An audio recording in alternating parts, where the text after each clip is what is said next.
Hello, I hope everybody's having a nice Friday. We're back for another UNSHUSHED talk, and today we're going to be talking about healing sexual trauma through psychotherapy. We're going to be joined by Dr Candice Lovett from New Creation Psychotherapy. So yes, we're just going to wait for her to join us now in the live. Yes.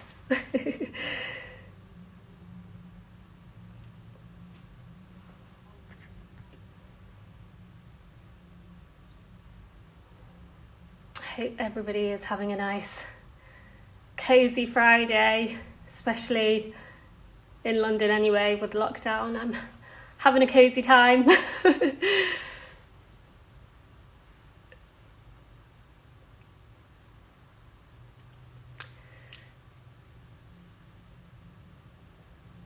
Hello, we're just waiting for Dr Candice Lovett to join us.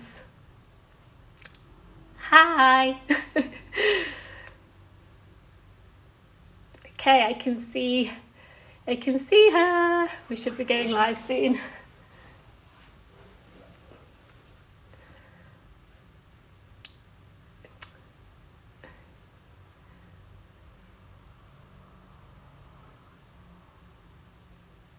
Okay.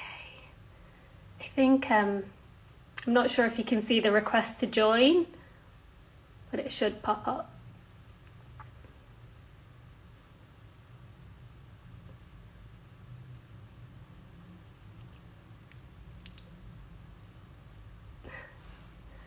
Oh no, I don't see a request at the minute. It's just me.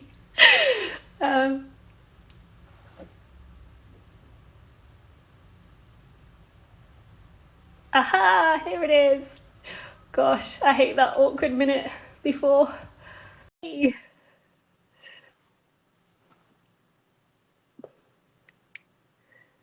Oh, looks like, oh, good. Hi, how you doing? I'm good. How are you doing? Good, good. I'm Good. glad I got to get this to work. Yeah, no, thank you so much for joining. It's always that starting point when I'm waiting, like, Yes. hey. Yeah, I understand. I'm glad it made it simple. Yeah, no, I'm really glad, obviously, to have you online and to meet you finally. Yes. Inbox conversations, but yeah. Yes, definitely. I'm so glad to be a part of this. I appreciate you reaching out to me for all this. This is great. Yeah, well, I came across your channel, and I think obviously the work that we're doing, so we're a platform supporting survivors of sexual violence, and Mm-hmm. that's something that you've had quite a lot of experience with, working with those types of clients. Yes. It was a natural, like, Yes. Yeah, oh yes, most definitely. Yeah, it's been a good while. So I'm glad that you came across my page, most definitely.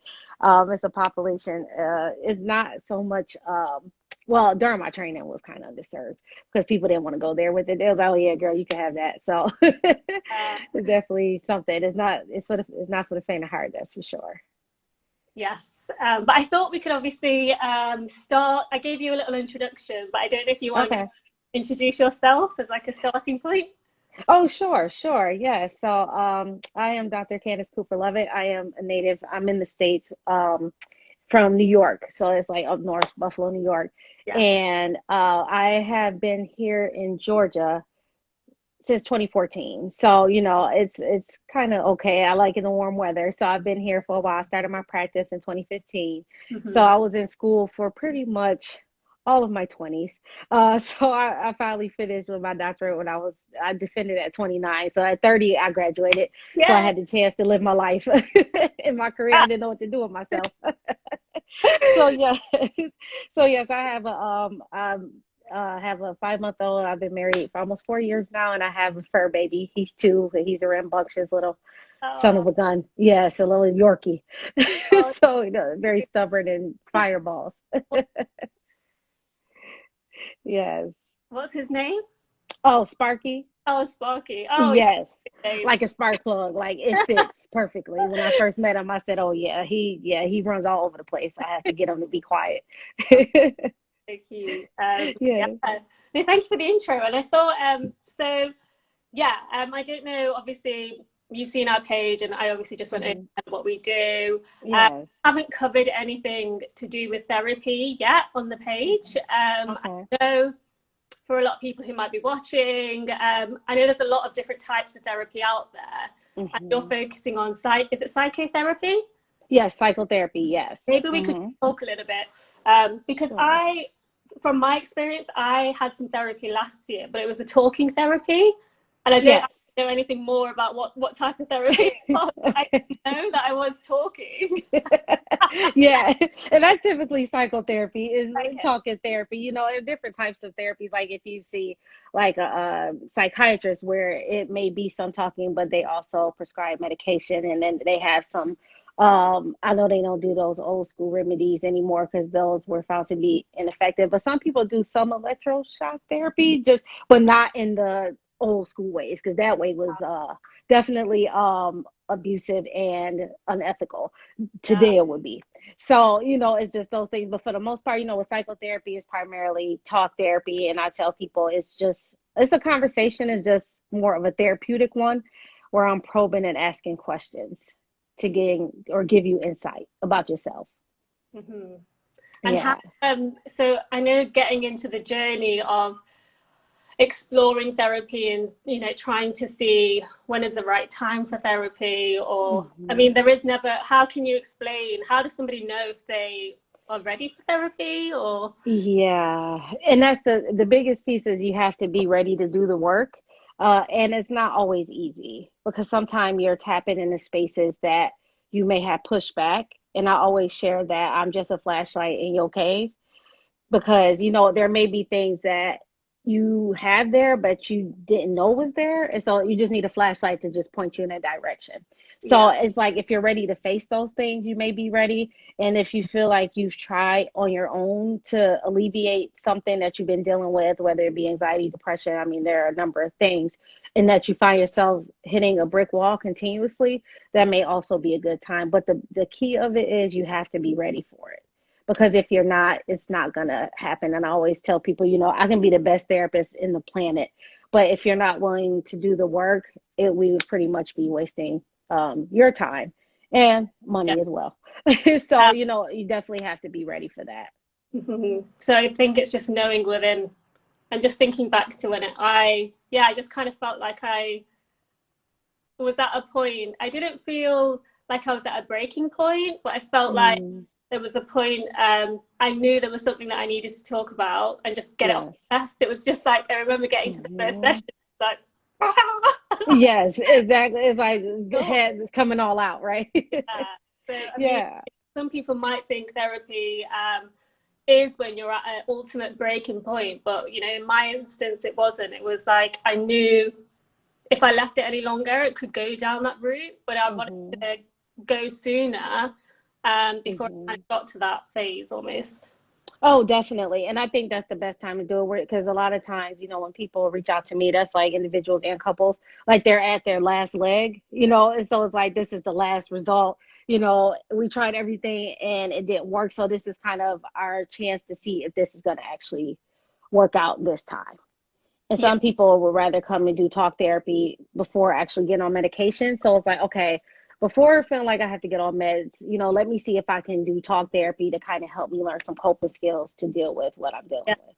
And it's so with talk therapy, essentially that's kind of what it is. You're learning coping skills for when you're in, for when Hmm. you're more like when you're having maybe like triggers or just experiences. Is that, Absolutely. yeah, Yes. Coping skills, processing, like, you know, sometimes I ask questions that perhaps they haven't thought of themselves, like more intuitive, like insight oriented questions, such yeah, as, okay, have you seen it from this lens? Or, you know, why do you do what you do? You know, because sometimes I ask the question like, oh, I don't want to, I'm a people pleaser, for example. So it's like, okay, why? You know, what happens if you don't please people anymore? And so it lets people think like, oh, I have to think about that. Like, why? What is the fear or the concern involved in me not, you know, people pleasing or yeah. doing it? It serves a function, and so we try to figure out the function of a behavior, and that's what I'm all about. Like, no behavior to me is ever random. It happens or it's happening for a reason. And so that's us trying to explore and figure out. And I always say we're collaborators in this process. So you're the expert of your own life. I Yeah. just happen to provide some insight to your life, but ultimately you have the best answers.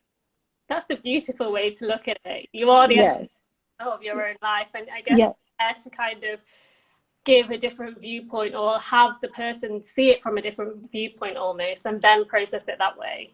absolutely. And it's not to say they have to agree, but it's just kind of trying to gain a different perspective or some understanding that they haven't thought about before. Yeah.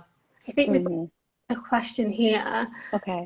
As a person with PTSD and in and out of therapy, what would you expect from a patient?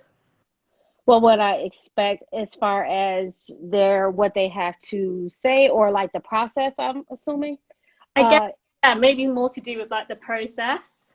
yes. Okay. So it's just kind of exploring a lot of times, especially if there has been previous therapy in their past, I'll ask about, how was that experience? What did they find to be helpful or not helpful during that experience? So it kind of gives me an idea of what they've been through so far. And Yeah. then we can kind of process and explore what their goals are. I'm really big on that because I really need to know what is the roadmap that we're going to go on. And it has to be their roadmap, not the roadmap that I feel we should have. We could collaborate together, Yeah. but my mind is like, okay, you come into therapy for a reason. What are the goals that you have set in your mind, or what would you like them to be so that we can work towards that goal? So I'm kind of, solution oriented in that way to figure out what that looks like and what that is. And that's almost kind of like what that first session would be. It's not, I know I mentioned it when I had my first session, I was like, Yeah. everybody might be that way, you know? So Yes. I guess it's unique to each person, that very first session, and how you scope it out. Absolutely, it is. Because some people need to get it out, and I'm not one for interrupting the process. So if you have to just vent the entire time, I'm happy to do it, and so maybe we'll address it the next time. But I think sometime when it's the first time, especially if it's the first time they're actually getting it out to someone, is going to be a session full of, I got to get this out, and I allow the space for it. And I think there's sometimes quite a lot of nerves as well, you know, as Hmm. would you say a patient or a client? Client. A client coming in. And yeah, there's like nerves around it. Obviously, if you've never done it before, I just remember feeling Hmm. oh, like what's going to happen? Yeah. And yeah, I didn't. Yeah. I mean, the person I was working with was very like, you know, nice. And I think it is having that connection and feeling Hmm. safe. Uh, Yes. so I guess that's another thing, like how That's a people huge find factor. the right therapist. Yes. About being and the big piece is about being a good fit, and I'm so big on that because if we have a great therapeutic relationship, we can do anything. That's the thing that is number one for me, is the relationship before all the techniques or the training. Is Yeah, our relationship, and if it's a good fit, if you feel safe, if you feel comfortable. Prior to this whole pandemic thing, now everything is virtual for me. Prior to, though, my office is a office that exudes relaxation and comfort. Dim lighting, even the color schemes yeah, are that like cool grays, nice blues, just stuff that exudes warmth, relaxation. I had a diffuser with lavender because that naturally yeah. relaxes the body and the mind. So all those things, even for some people, I had like soft jazz in the background. So, and some people would joke with me and say, man, I want to fall asleep in here. This is too comfortable. But that was the whole thing that I wanted to have along with my warm, approach and leading with understanding. Because I can tell when people come in nervous, but I can tell like the anxiety might be up here, but as the session goes on, it starts to slowly dwindle down. It's just those first few minutes. And then I tell them, hey, it's just a conversation and we can just flow. And I'm not a cookie cutter therapist where it has to be like these evidence based procedural type things. I'm very relaxed and laid back, and that makes people feel comfortable. Yeah, definitely. And I feel, Mm-hmm. especially with the topic of conversation, you know, when we are talking about maybe sexual violence survivors, Mm-hmm. that's obviously they might not have spoken about ever to anyone. So having that Yes. confidence and feeling safe and feeling Mm-hmm. also all of these things that you're describing, you know, setting that scenario, setting the scene, Mm-hmm. feel relaxed. To Yes. It's so important, and especially working with survivors because of any type, like survivors of domestic violence too, I work with. So, safety is number one because they spent so much of their life, even after the event has occurred, feeling unsafe. Yeah, So that's the first thing that has to happen is like, okay, do I feel safe to even disclose or share with this person? Because like you stated, a lot of times it was their first time even disclosing such a thing, yeah, and so to share that and to talk about it and you feel safe to do so, it just helps. That's a healing experience in itself definitely. because someone is hearing me out. I'm feeling validated. I'm feeling affirmed in my feelings. And therefore, it's helping me to kind of build or begin that healing process. And I think it's so important as well, maybe for survivors who might not have been heard in the past. Maybe they've spoken, might have shared their story with someone in the past, and actually just been Mm-hmm. shut down or like not been listened to, or Mm-hmm. feeling like their story wasn't valid. So do you Yes. cross that often in your sessions? Very often. And that's unfortunate because, a lot of people, something like I started doing this work in was at 2005. So some of my first supervisor told me was that the worst thing that you can do to a victim of sexual abuse is to not believe them. It's like insult to injury. So I'm re-traumatizing them again by not believing them. That's Yeah, the worst thing anyone can do. And a lot of times there are parental figures that are doing it. So now I feel invalidated about my experience. I had to shut that out. So now I'm dealing with the pain of the sexual abuse or sexual assault, and I'm dealing with the person not believing me.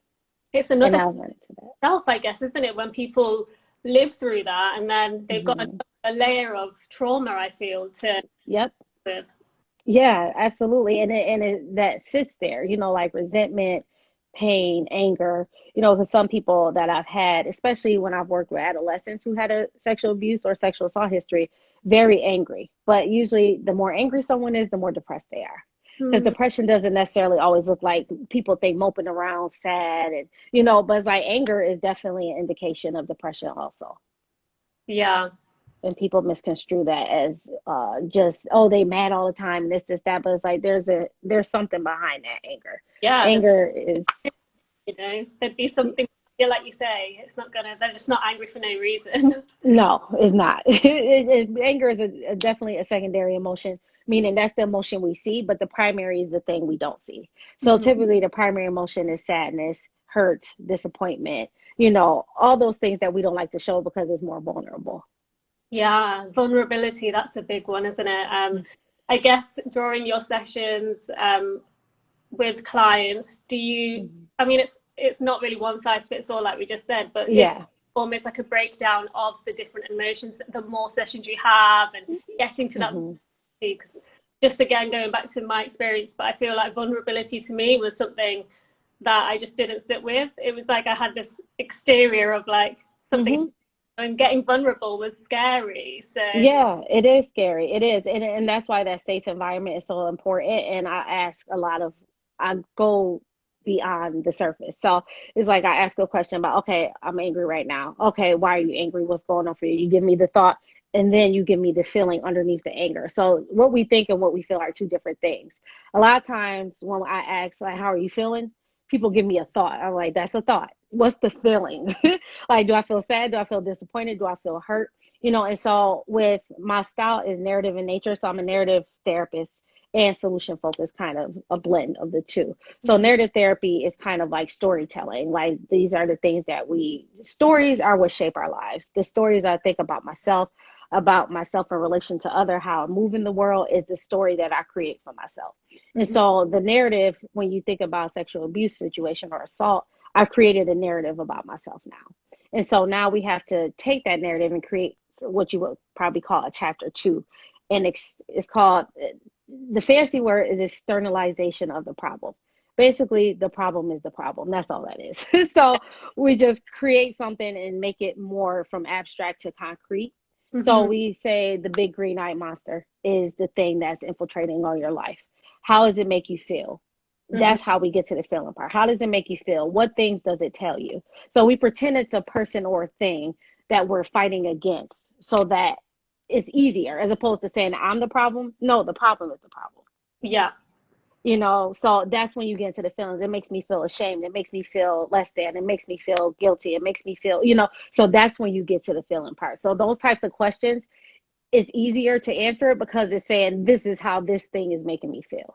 it's external to you, like you were saying. It's not Exactly. you. It's yeah. That's Yeah, another great way to. It just is changing the way that you think of things or exactly. the perspective. Yeah, definitely. Oh, that's such a Yeah, definitely. It's change. It's all about mindset change. It's mindset change. And I always share with people the difference is first order change and second order change. So first order change is like the behaviors, how I change my behaviors. The yeah. second order change is how I think and how I feel, which influences what I do. So if I change how I think and how I feel, I'm Hmm. going to change how I do things. But Yeah, that takes a little time. definitely. No, it's it's mindset, changing mindset, and anybody's mindset. Anybody has the ability to change their mindset. Would you say? Absolutely. But they have to be willing to. And because I always tell, I'm not fighting you, I'm fighting your brain. When your brain is used to operating a certain way for so long, it's Mhm. going to give some pushback. And so it's going to do what it knows to do. And so we have to present alternatives to what it does. But that is the homework. I like to give homework. I always tell people from the rip, I'm a homework giving therapist because I feel like 90% of what you do is outside of our sessions. We only get an hour a week or every 2 weeks, if that. Yeah. So 90% of it, 95 maybe, is what you do outside of the sessions. And Mhm. so if I give you tools, my hope is that you will implement those tools into your life, things that are more concrete. Yeah. And what, just obviously, without going too far into it, but what is Mhm. an example of one of those tools or a piece of homework you'd give out? Yeah, a big piece, well, particularly like when you think about sexual abuse or sexual assault, individuals, PTSD is the common diagnosis that's given. It's an anxiety disorder. It's an anxiety disorder chain. So when you have anxiety, you have racing thoughts, Mhm. lots of them that take you down. Anxiety and depression are like first cousins. They like to hang out together. So if I got one, sometime I have the other. So Mhm. a big piece of what I do, especially in trauma work, that's really helpful is mindfulness and meditation. That's one of the main things I give them. And sometimes people are like, what is it? Some people have never even heard of it or know what it entails. But mindfulness and meditation is basically a guided way to help you control your thoughts and focus on your breathing. So Mhm. it gives you control over what's happening in your mind. So Yeah. I say, create a ritual of it, even if it's, and I'm realistic. So I'm not saying, okay, go from not doing it at all to doing it every day of the week. No, I'm saying at least dedicate 5 to 10 minutes every 2 to 3 days to do some guided mindfulness and meditation. Not the kind when it's just music in the background, but somewhere where someone is actually telling you what to do. Mhm. Find a safe space, a comfortable space, clear your thoughts. And it teaches you how to pull yourself back. Because a lot of times, like I said, particularly with PTSD, Yeah. you get pulled out and you're not present. So it Mhm. makes you grounded and in the moment. So that's one of the things that I give them.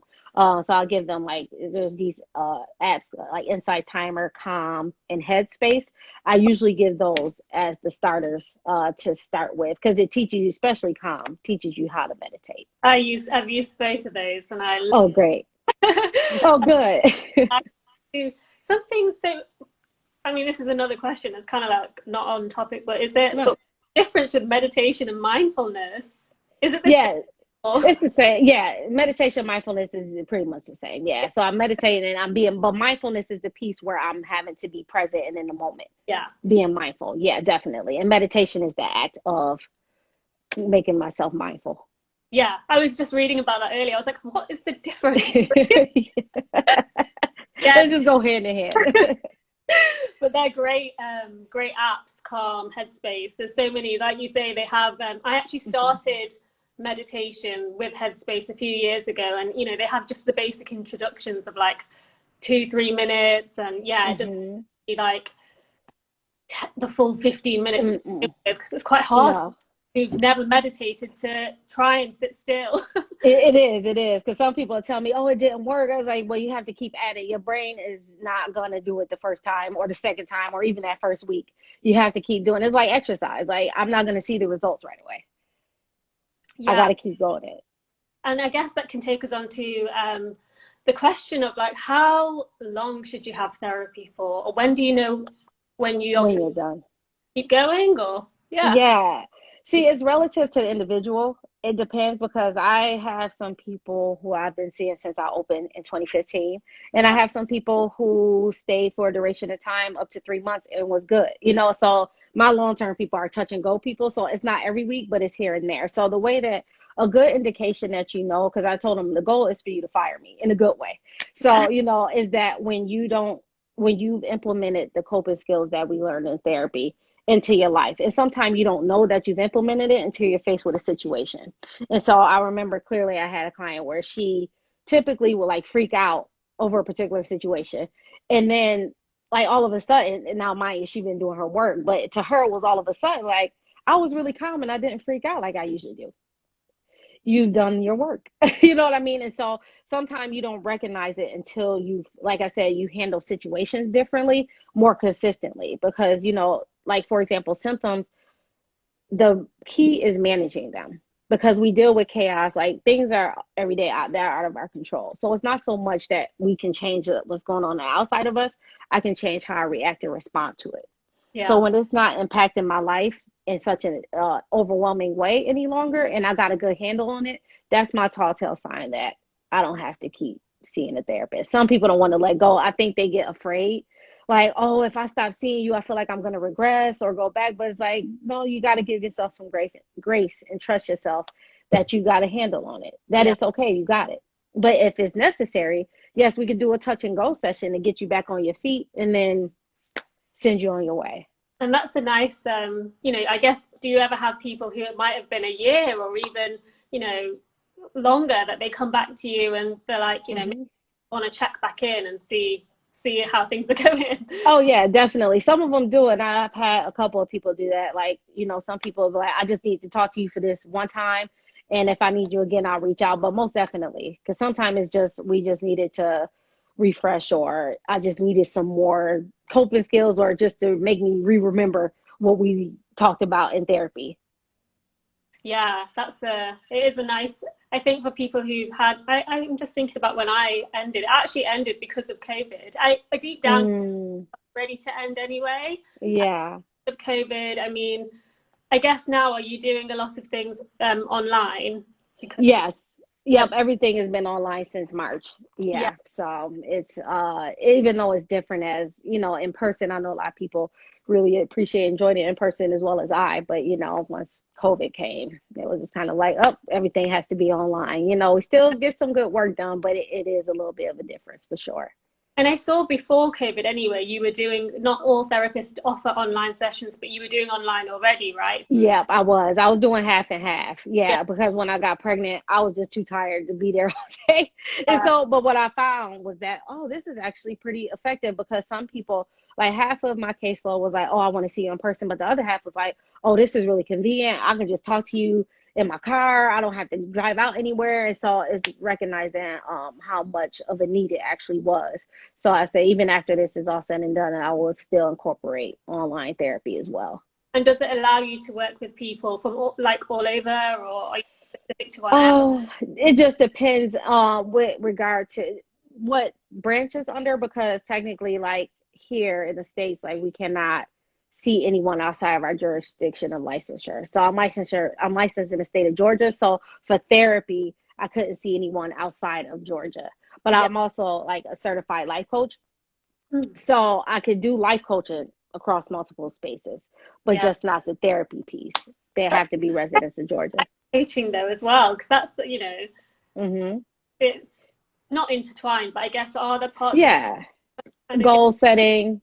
Definitely. It just doesn't dig in as deep as therapy does, but it does have a lot of things about goals and how to enhance your life in different arenas, or removing barriers. But if it gets beyond that point, that's where there'll probably have to be a referral to a therapist if they're outside of the Georgia jurisdiction.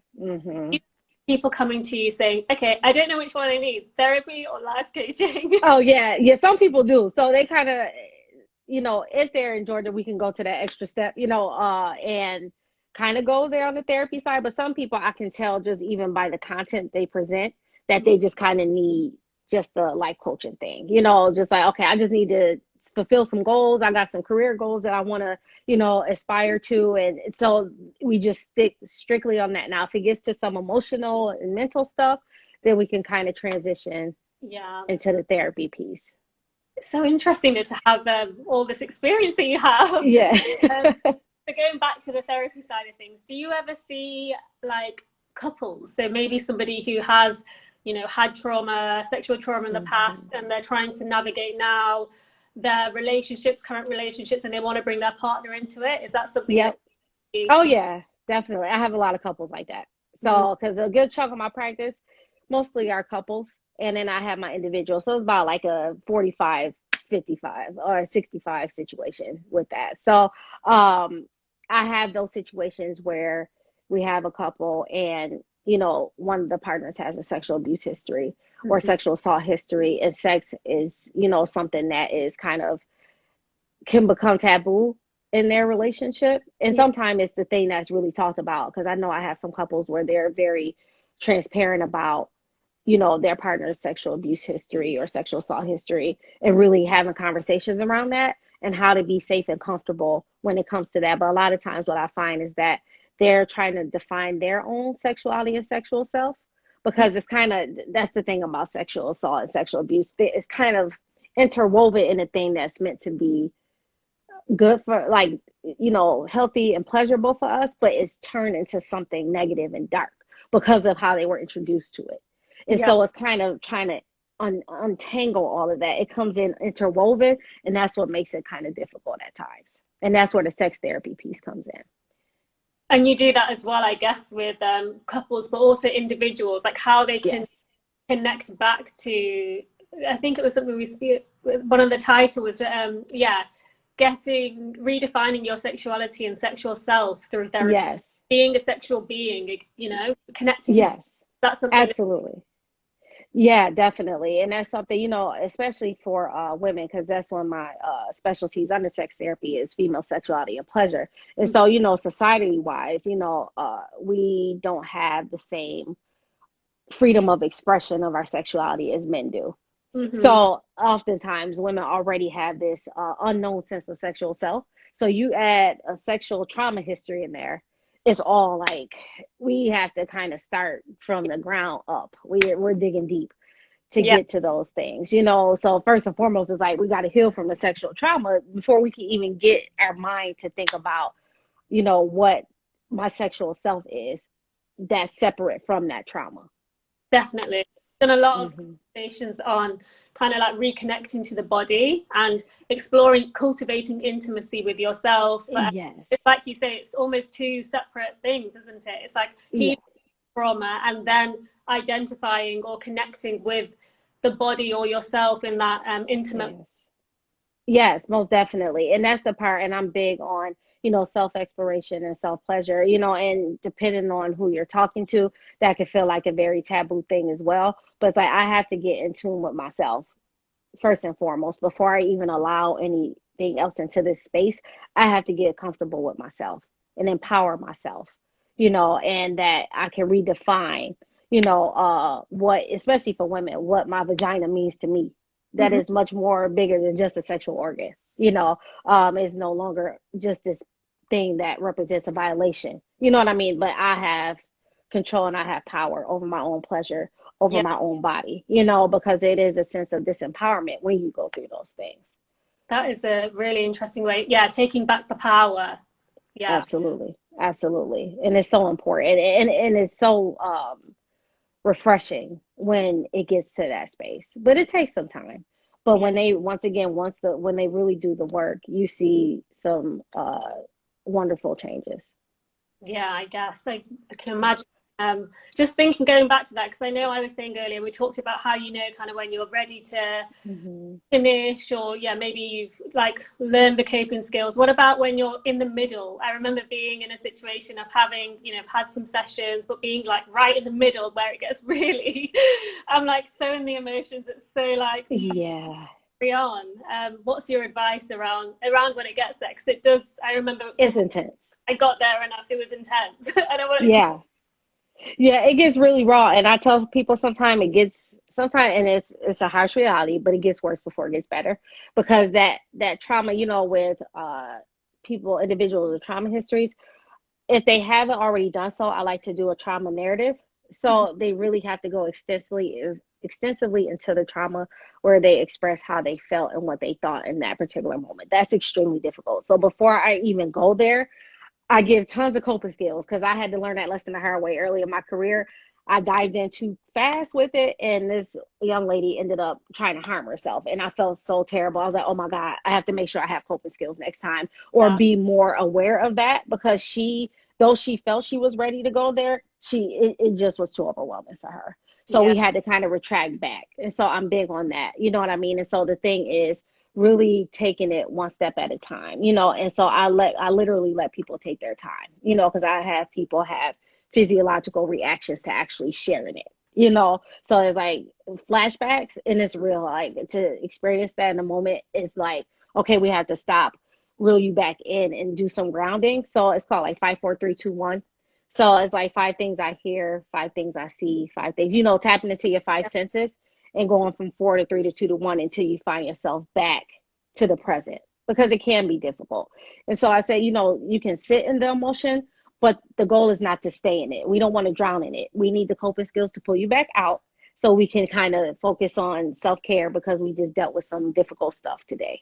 And so at the end of the session, I don't like to leave it unraveled. So it's like, okay, so what are we going to do for you to take care of yourself I was when gonna you get home today? say, homework comes in, and then yeah. Yes. Like, whether you take a nice bubble bath, but it's like, be intentional about doing something nice for yourself, because today was hard. And I can tell with some clients when it's been like a rough session, and that's why I really want to provide the space to make it, like I said, safe and open, so that we can then gently close it back, so we can continue on. And I even allow, my phone is also textable. I try to make myself available the best way I can, to tell them, like, if it's really hard, just text me and I can just give you something, just to help you out. And some people have, done that as well, if it's been a tough day. Yeah. And I guess that what do you think about people sharing the fact they're having therapy with people in their life? Do you think it's something that needs to be done? Or I just remember when I was having therapy, I almost felt this need to like be vocal about it. See, But then I don't yeah. do the right thing, because people, as much as I wanted to be like, there's no stigma, this is me, I'm doing therapy, I'm doing the work, but then the people around me, so I kind of felt a little bit, as strong as I wanted to feel doing that, I don't know if thing talking about it so much. What do you think? Yeah, see, it depends on the individuals in your life, Yeah. because I've had people feel judged for going. And I think it's also sometimes a generational thing, because I feel like the newer generation is more open to it. It's I said, the old school generation, depending on, your context, it's kind of like, what do you need that for? Like, you're not crazy, and it's this whole stigma with, oh, I must be crazy if I got to see a therapist. But, I feel like it depends on the person, and I'm always a big advocate for, like, hey, it's okay to say that you're going to therapy, but at the same time, I understand a sense of privacy. Like, hey, I think I want to keep this to myself for a while, before I share this, if I want to share it, so I always say it's at your right to whether or not you want to share. And at the same time, it is good to have a support network. And that's one of the first things I asked you, is like, what is your support system? What does that look like? Yeah. Yeah. So it's up to your discretion. But some people where it's like, I can tell certain people certain things. It's kind of that same thing. Like, okay, if I tell them, they may not receive it the same way. But if I tell this person, I know they'll be able to receive it and support me. Because support is important. We don't need anyone that's going to make you feel bad for doing what's best for yourself. Exactly. It can be like almost an additional layer of Mm-hmm. you're doing all this hard, like the internal work, and then it's like, Yeah. with that as well, it's like, Yeah. It's trying to like make you feel bad for going. It's like, what you doing? It's like, hold on. And I tell people, it's not a weakness to go. It's actually a strength. It's a very strong thing to do, to reach out to someone who is a perfect stranger, which I always have to acknowledge, to tell them your deepest, darkest secrets. That's not an easy thing to do. That's a very brave thing to do.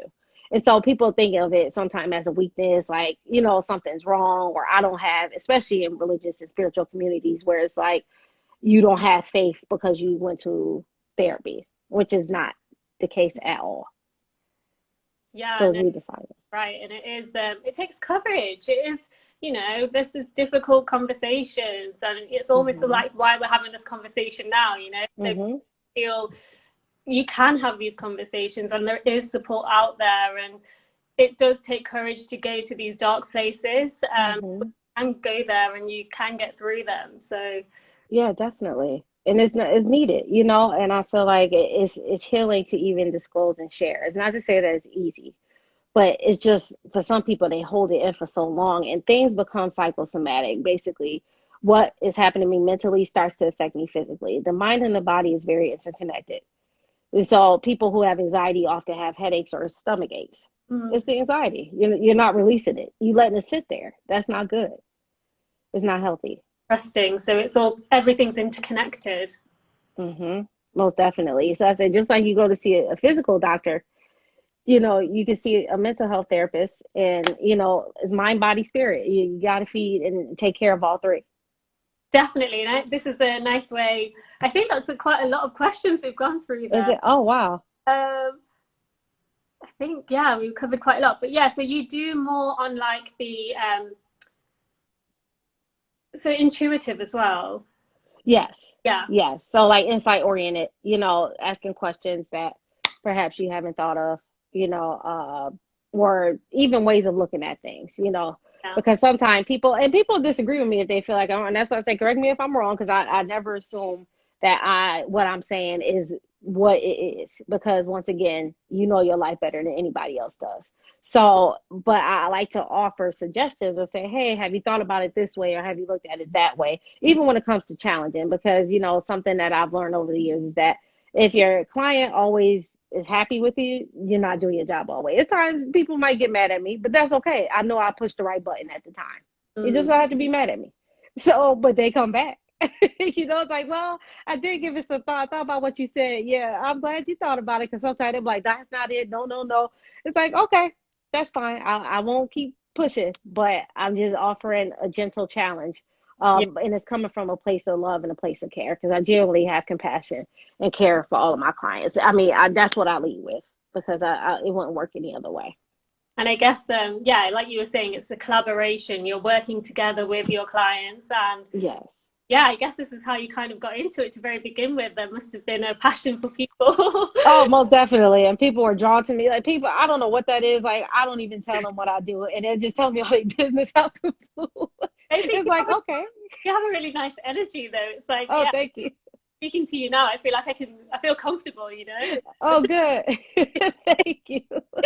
Yeah, that's why I get scared to tell people what I do, because it's over. That's how I talk to people on the airplane. It's like, oh goodness.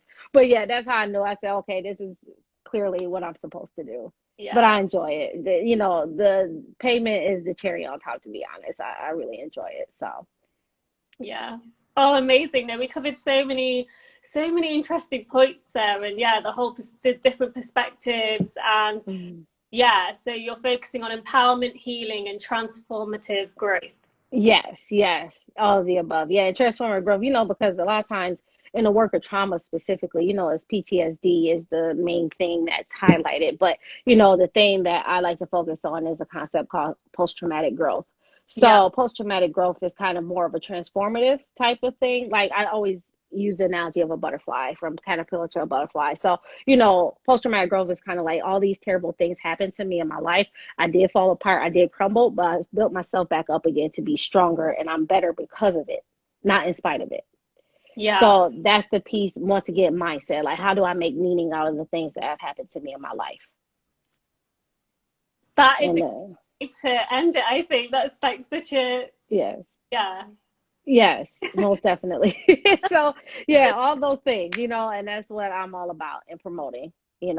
So as people say, I like to get the hard clients, but it's not even hard. It's just you have to have a lot of self-care for yourself and just a passion for the work.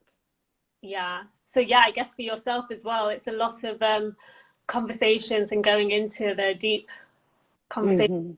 Hmm. Also having that self-care for yourself as well, right? Oh yes, oh yes. I'm an advocate of self-care. I always ask my clients, and I always have to hold myself to the same standard. I have to be intentional about that. Yeah, no, definitely. It's, yeah, you're coming from a place of you're doing the work for yourself as well, right? Oh, most definitely. Wounded healers, as one of my mentors used to say during our training. Because we heal those, but we're also wounded ourselves, healing ourselves at the same time. So, and therapists need therapists too. So Yeah, it goes. I mean, yeah, Yes. it's a lot to it's a lot to process Yes. yourself as well. Yeah. Most definitely, most definitely. So I'm glad that, once again, I had the opportunity to share, and that hopefully it gave, some individuals an opportunity to think about therapy a little differently if they haven't thought of it before, because it is definitely an important tool and it's very helpful. It's just a matter of finding the best fit. Exactly. And I think we've covered so many of the questions I think that people have when they're thinking about therapy, when you're going through therapy, how to find the right therapy. And Hmm. yeah, from my experience, it was a super, it was the starting point of my healing. So Absolutely. therapy was the start of, like you say, the transformation. I mean, Yes. I feel like a butterfly. Yeah, exactly. Every day. It's not like you get, for me anyway, it's not like the end. We're constantly evolving though, everybody on. So Absolutely. Most yeah. definitely. And even that sometimes, that cocoon is not necessarily the cutest thing, but what comes out of it is, that's that middle phase, as you called it. Well, Yeah. thank you so much. So if Yes. anybody Thank you. has watched this video, because I'm going to post it onto our channel, if anybody's watching it and they want to get in touch with you, what's the best way for them to reach out and connect? Sure. Yes. They can connect on Instagram at A New Creation PSY or Dr. Kuplov. And that's the same on Instagram and Twitter Yeah, and on what's the other platform? Facebook as well. And then my website, A New Creation Psychotherapy.com.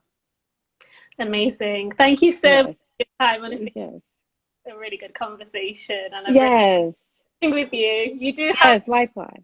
this like drawing to you. Oh, thank you. And I appreciate it. I love your spirit. It's really sweet. Thank you. And thanks for all the conversation. I really enjoyed it and being able to share. Yes, a lot of useful information there. Thank you so much. Yes, I'm glad. Yes, you're definitely welcome. Thank Okay, you have a good one. All right, bye. you.